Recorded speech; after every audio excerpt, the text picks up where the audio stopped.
ஏழ அழகம்மா என்ன பார்த்தா எழப்பம்மா மின்னுக்கு குலுக்குற என்னத்துக்கு தள்ளுக்கம்மா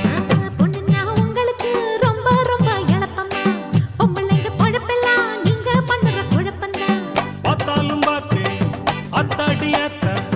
சத்தியமா ஒன்ன போல பார்த்ததில்லையடி காத்தாடு ரோசா கூத்தாடும் போது தோதாக நீ எடுத்து சொருகுனதுண்டா ஏழ அழகம்மா என்ன பார்த்தா எழப்பம்மா மின்னுக்கு குலுக்குற என்னத்துக்கு தள்ளுக்கம்மா